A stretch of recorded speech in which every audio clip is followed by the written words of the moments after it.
I'm a little delayed, but I'm here, and I want to discuss this finale.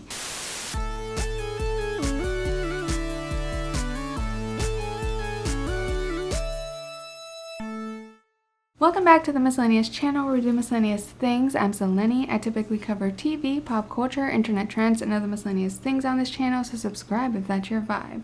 So, Love is Blind UK has come to an end. I am a little late to the party on watching the finale and reunion and discussing it here with y'all, but I took a little bit of time off. I'm celebrating my birthday and had other obligations. Episodes 10 through 12 focused on the bachelor, bachelorette parties, or hen do and stag parties as the UK folks like to say. Really nothing eventful happened at the bachelorette parties aside from them having like a very cool, classy burlesque dancer. So I really want to focus this video more on like the outcomes, the weddings, and then the reunion because we got some updates there. And this reunion was very interesting to watch because it is a new country, and I feel like every country approaches their reunion especially pretty differently. The UK, first of all, the cinematography and production value, like when I was watching the weddings, the cinematography was insane. I was very impressed. And then the intro to the reunion, it looked like they were coming in to play the Super Bowl. The set looked like it was designed by Lisa Vanderpump herself.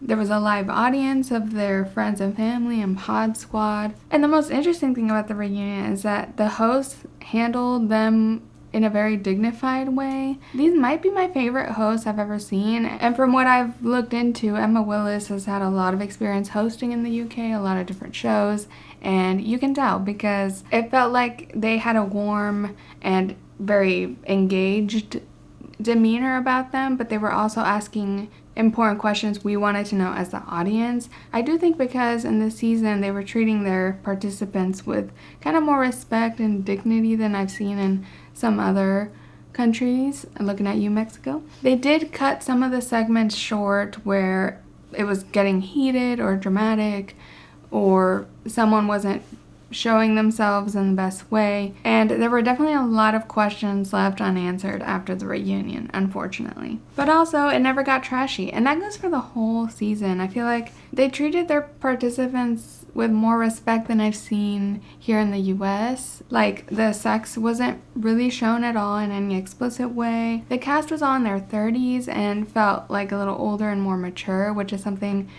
we desperately need in the US because we've had so many instances of people in their 20s just being very immature, not ready for the commitment of the whole thing. They were all approaching like the experiment very rationally, like really trying to approach it with an open mind, but also being realistic in general. The production value and cinematography was really amazing. It really made them literally look their best just from a technical standpoint. I feel like if you are there for the love and the romance and like the warm feelings, this season really delivered that. And I think it also delivered some interesting drama and villains, and then the production value elevated the whole thing. But I also found it to be pretty standard of a season. Like if I had to rank it in all my Love is Blind seasons, it would probably be somewhere in the middle, but like in the top half. I liked a lot about it, but there's nothing that like sticks out as super memorable to me. Like there wasn't many viral moments. Not that like, I'm not in the UK, maybe in the UK there was more viral moments going around, but like aside from the grandparents thing, I feel like I didn't see much buzz. And yeah, the drama was lacking a bit for me. It's actually been interesting. I feel like after this reunion aired, the drama online on socials has been way more interesting than the entire season as a whole. The participants are going on all these podcasts and talking to the press, and they are like unfollowing and following each other on Instagram to the point where like I'm a little over it, and they are being very vague about like who they're beefing with and why, and I just like don't have the patience to be untangling and deciphering everything. This cast is smart and mature to an extent, and they're doing a good job of saying things in a like PR friendly way. There's actually even an official podcast for Love is Blind UK that you can check out.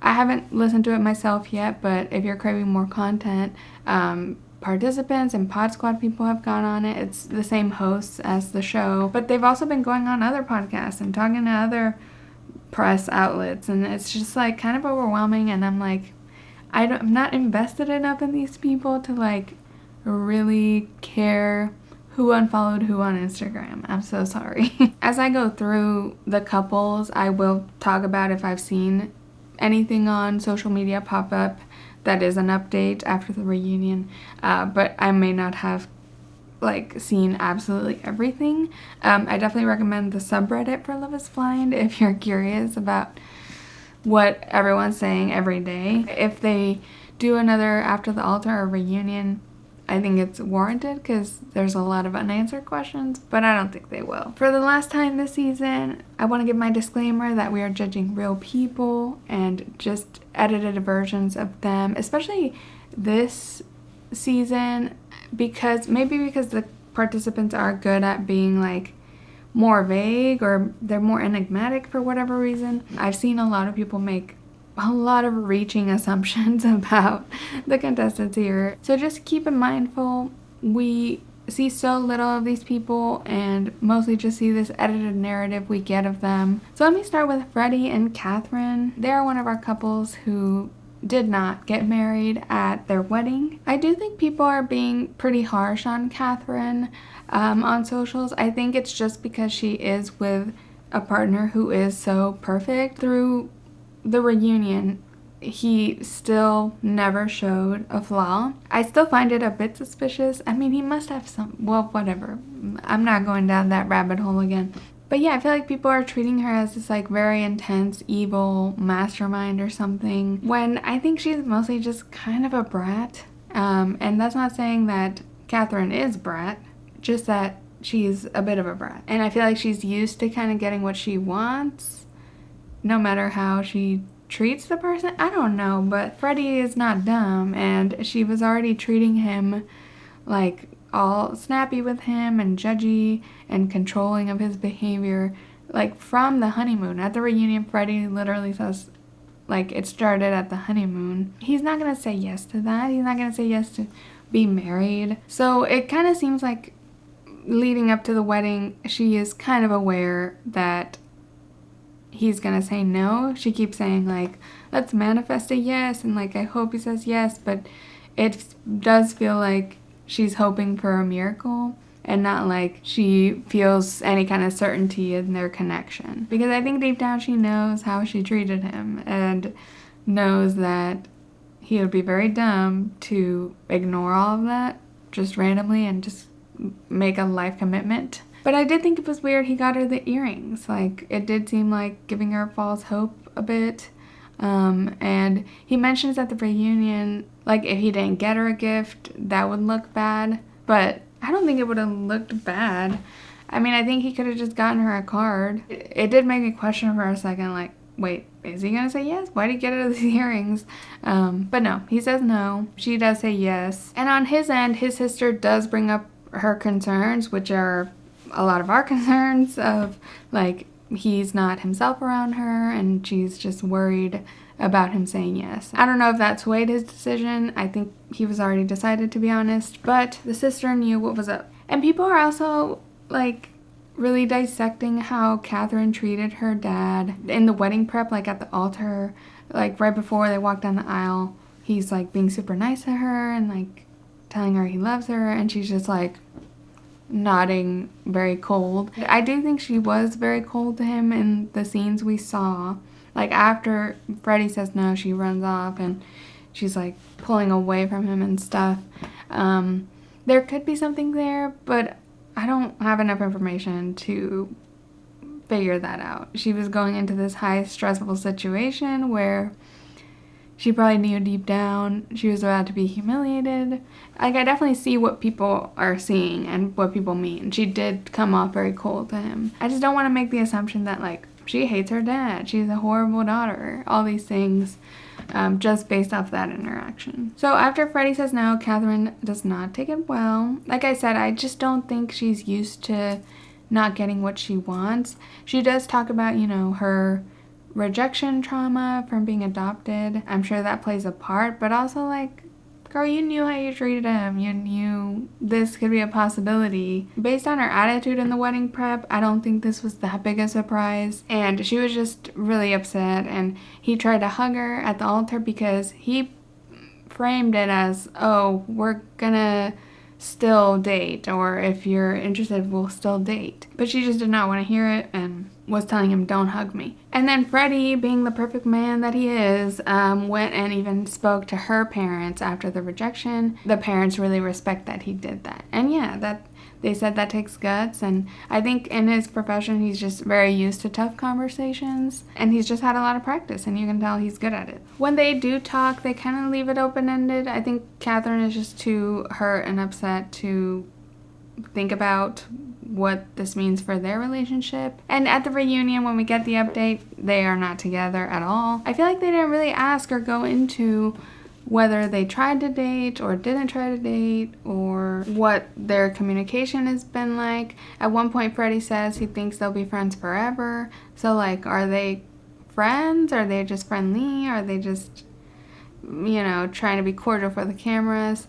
Like, I don't know. They left them towards the end of the reunion, and I feel like we didn't get many answers to what I wanted to know. Like, they just chalked it up to having different lifestyles, and she did reiterate she had a lot of good times with Freddie. I think Catherine is doing a lot of damage control at the reunion, praising Freddie a lot. I mean, it could just be genuine. She's praising Freddie because he's a nice guy and was a nice guy to her. But she's very grateful to Freddie. She gets emotional seeing the montage. They seem on good terms. She does have a moment with Demi where she gets called out by Demi, Ollie, and Jasmine, like all back to back to back, about the comment from the pods where she hadn't seen Ollie yet, and she was talking about, oh, I don't know if Demi will be his type, and my mouth gets me in trouble. And she like big time backtracked. So that's what I'm saying. She was in damage control mode. She just said like, oh, I'm bad with words. And she rightfully gets called out by Jasmine too, saying like, well, if you're just saying your intention was all good, why did you say your mouth gets you in trouble? That makes it seem very like, you know what you're saying. And that never got resolved at all. Honestly, it seems like Demi, Ollie, and Jasmine all just don't like Catherine for this. And rightfully so. That was like super shady, and I think it was a moment of Catherine showing her true colors. I forgot to mention that the social media rumors or tea about Freddie and Catherine, one is that Freddie was on Hinge like 2 days after their wedding. I think Catherine said this in some interview. Also, Catherine is now dating someone from the Pod Squad named Jake, and that they hit it off like a couple weeks after her wedding with Freddie. Next we have Ollie and Demi. Ollie the enigma. I will never figure him out. At the wedding was when I was very sure though that this marriage was not happening, because apparently he ghosted her after, like, they separate to do their bachelorette parties. In those few days, Ollie just like didn't communicate at all with Demi. Because with Ollie, the whole season I had been talking like it could go either way. Like, a lot of his behavior could be red flags, or it could just be like weird situational like anxiety or overwhelm or something. So I was giving him the benefit of the doubt, and I was very 50-50.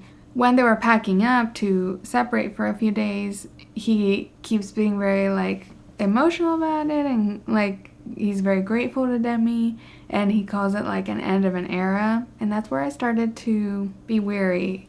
What does he mean, end of an era? Like, if you're getting married, this is the beginning of the era, isn't it? And then when Demi reveals that he basically ghosted her these few days, then it was very clear, like, this marriage is not happening. But I still didn't expect what happened at the altar, which was that Demi was the one who was asked first, I do or I do not, and she said, I do not. And she kind of had a little I choose me type of moment. And I was so glad, because like, that's not acceptable that Ollie just did not communicate in these days that are so important. I understand he has ADHD, but at the same time, this is a huge, huge life moment. Like, if you're not communicating, then you're not that invested. But somehow after all this, Ollie is still a bit of an enigma to me. I just can't figure him out, because when Demi says no at the altar, he's just like, why? He seems shocked and blindsided. I was confused because with the ghosting, I was like, surely he was gonna say no, but he responds to her no as if he's surprised and like, I thought we were getting married today kind of deal. But then he does admit to his friend later that he's like sad but happy about the rejection. It's like, you're glad she got to be the bad guy. And she wasn't even the bad guy because she had a lot of good reasons to do it. I thought it was good. Once I heard about the ghosting, I was like, girl, run. And Ollie does keep insisting like it's not the end for them. They are also a couple that said no at the altar, but mentioned they are willing to continue dating. But then at the reunion, as usual with these types of couples, they are not together, of course. I'm trying to think. I don't think it's ever worked out where someone said no at the altar and then actually continued dating. I think it's just a way to soften the blow in the moment of the altar. Usually I feel like they don't try at all, or they try for like a couple weeks. Maybe Micah and Paul that one season tried. I don't know. There's been times where it's happened, but I don't think they ever last. And Demi and Ollie have had a lot of conversation going on online, and the big one this whole season was a lot of people believe Ollie was never physically attracted to Demi. I found this take to just be very like, I don't know, strange, because I feel like everyone's just perpetuating that, like, how could he possibly be attracted to Demi? Ollie wasn't giving much hard evidence that he wasn't attracted to Demi. The evidence we have, let's put together a detective board, is they didn't sleep together first night or in Greece at all, I think. In Greece at all. He was a bit flirty with Catherine. At first I didn't think so, but a lot of you mentioned you thought he was being very flirty with Catherine the first time they talked and everything. I think I just sometimes like just blame it on the edit when like people are like looking at each other at a party, because I'm always like, this could be a shot from any time. But I think they actually mentioned like he was looking at me or she was looking at me, something like that. So there were looks happening. And then the biggest piece of evidence is when Charlotte walks in at the mixer and he says she is mad, berserk, sublime.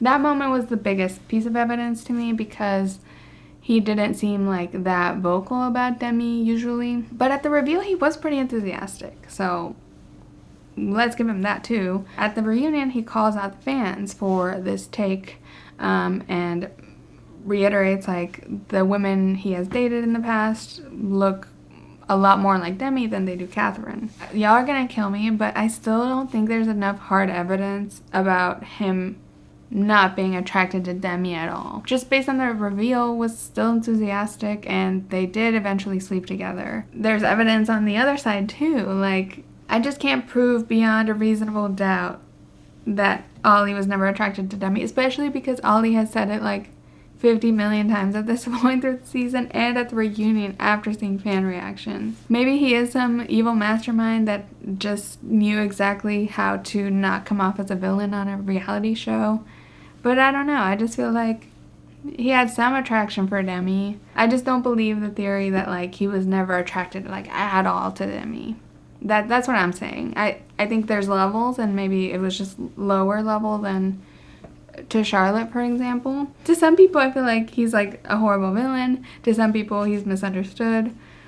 And I just can't figure him out. But I do think he would have said no if Demi said yes. I can't with Ollie and Demi. They're so confusing. And then Demi, to top it off, after the reunion, she's the one in kind of the most drama with others, because it seems like her and Jasmine had a falling out. It had to do, I think, with something at like the watch party for the reunion, which was another big cast event. She like unfollowed Jasmine. Now Jasmine's going on podcasts talking about Demi. It's getting very girl so confusing for me, and I'm out. I'm tired of it. I don't care enough about these friendships. I mean, these friendships aren't that old either. I think Jasmine, like, she had great intentions as a friend, but like executed so bad. And I'm sure Demi, after seeing the scene where Jasmine's calling her insecure and she's an insecure girl, all that did not sit well.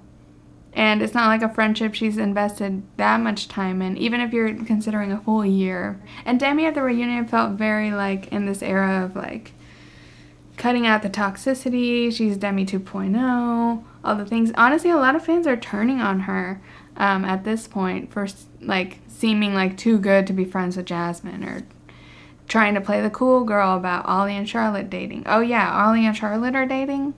I forgot about that part. I haven't turned on Demi. I simply don't care that much to like be dissecting every little thing. At the reunion, we learned that Ollie and Charlotte seem to be dating, seems to be a situationship. It's hard to tell if they were just being coy because they wanted to be respectful at the reunion and not be like, woohoo, we're together. The fans don't really know Charlotte, so they might side with Demi and send her hate.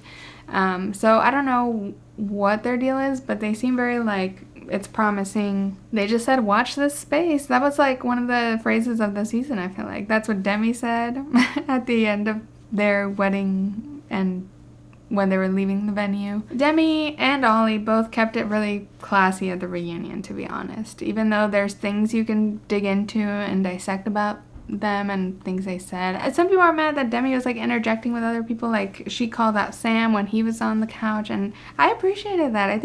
I know Sam has gotten a lot of hate, but like it was good for someone to just call him out. Okay, next is Sabrina and Steven, who were like the most boring couple the whole season until the reunion, and then it got juicy. Their wedding goes as expected. They both say yes, both seem very happy.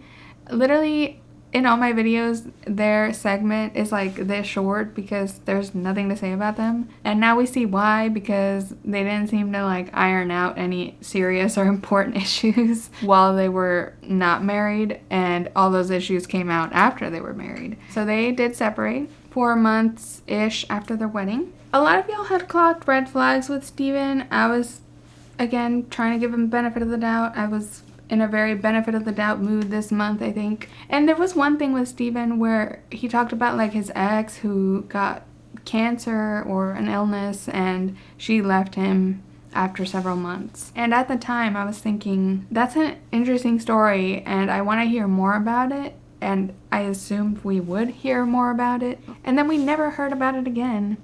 And I forgot, of course. I was just like a little sus of that story. I was like, did she end it or did you end it because she was ill? But I didn't want to like judge him at the time because I was trying to believe his story, and I assumed we would get more information later because that's like a traumatic experience. You would think it would come up, but then it never came up. Also, Sabrina and Steven, basically in the reunion, their segment was cut really short for the amount of questions we had about them. It was very heated and they just kind of weren't getting anywhere. I think that's why they cut it short. And it was very edited down, I'm sure, too. So it's kind of hard to tell exactly what happened. We know more about her side of the story because she's very vocal about at the reunion that they were long distance and he was not communicating.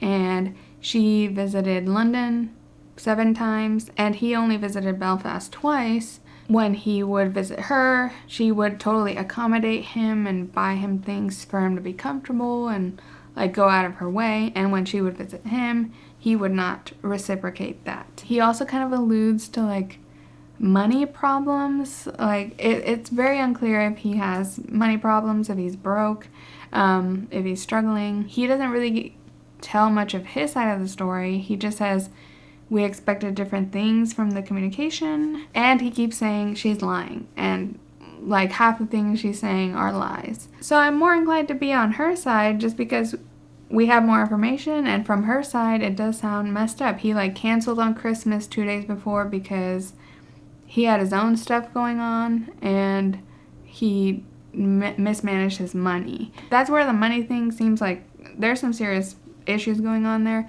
but he also alludes to like some other thing going on, like his family or something that maybe he's trying to be private about. So it's hard to tell. Like I think it's mostly on him, and he maybe was playing it up for the cameras. Maybe he wanted clout for his crossfitting business. And on her end, it seems like she has put up a wall. But like, if he's not communicating, he's not communicating. And that's like, of course she's gonna shut down and put a wall up at that point. So I'm more inclined to her side of things. It's just, I have also seen like Steven's best friend on some TikTok comments or something talk about how Steven's not broke and how he did try to visit her and how she's like exaggerating the accommodation she made in Belfast for him. I think for Sabrina and Steven, it's literally like they just started dating and it didn't work out. I feel like this is a natural thing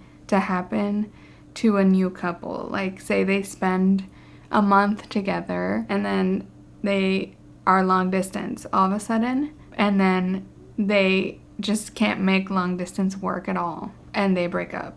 Like, I think that's a normal couple progression for people that just started dating, but they made the mistake of going on a show where the goal is to get married. They got married. And it feels like kind of both of them were treating it as like, oh, we're just dating now.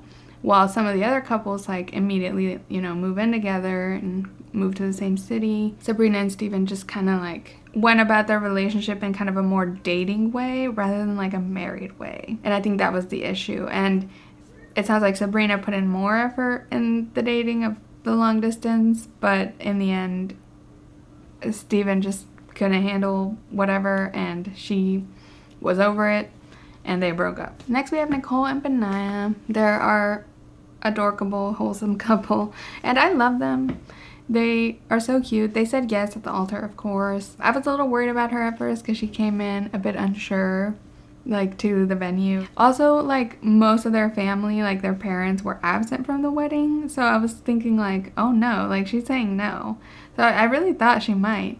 But then they said yes and it was super cute and got married. And at the reunion, they're still great. I'm happy to report. She did learn to pronounce his last name. They have a whole montage of their year together. They went to Morocco, spent Christmas together. For the couples that worked out, they showed us deleted scenes, which was cool. They showed us a deleted scene of like the end of their first pod date and how they both seemed very euphoric about each other, and it was adorable. It was sad we didn't get to see that the first time around. And at the reunion, he does mention he does regret holding back in the pods because I think their story would have been a lot more straightforward, and it is very unfortunate that now Sam is part of their story, who's like the biggest villain of the season. Sam enters the reunion and he looks all disheveled and like he's had a lot of backlash. I don't really believe this guy for 1 second. I mean, I believe he's had backlash for sure. But, like, I just think he's good at, like, playing the part and being dramatic about, like, oh, I've been treated horribly. He's also on trying to do damage control, but he did too much damage to control. They talk about the weight comment, and he blames it on, like, oh, I was just nervous, and I was just saying words. And it's like, no, you were very malicious and very obvious about what you meant, about being worried about picking her up. The cool thing is, though, Nicole now understands why Benaiah was protective, and like I said before, he got the last laugh once she saw all the footage of Sam, and I'm so glad about that. He also backtracks on the I think I love you, and that he meant I think I'm falling in love with you, and that was what that was about. And why their engagement broke up, turns out it was that Nicole was worried about Sam because of all the warnings she had got from everybody, and she told him, like, I want to continue this experiment, but I don't want to go to Greece. And Sam was not cool with that. And it makes sense, like, the guy was there for screen time. We saw that he didn't even like her and was just worried about looks. So it's interesting. And also it comes out that it was a lie that Nicole tried sleeping with him. It was a lie that Sam made up. Sam does say he regrets it, and that's where Demi calls him out, like, just fucking apologize to Nicole. And I was just glad for that, because Sam was going on and on about blah blah blah, and it just was word salad nothingness. And I'm glad Sam was there just because the season needed a big villain to counterweigh all the big love going on. But man, Sam, I'm glad he couldn't damage control his way out of this, and like he showed his true colors from the very beginning. Like, we all see, like, he just says words. He's like, I wanted to find the wife of my life, or like the wife of my children, or things like that, where it's just like he can't even say the sentences correctly. That's how much he doesn't mean them at all. And I love Benaiah and Nicole. Even throughout the reunion, Benaiah kept like checking in on Nicole or saying how beautiful she was. They're just like an adorable couple, and I really hope the best for them. I'm glad they were happy. So next is Jasmine and Bobby. And I'm sorry, last video I called the video vixens a video hoe. I thought that was the technical term, but it's video vixens. They were adorable, honestly. Like, they said yes at the altar. Bobby, honestly, I gotta say, I think Bobby is the best guy of the season. I know most people think Freddie, and you know, Freddie seems like a dream perfect guy, but I still think Freddie is hiding something, some flaw in there.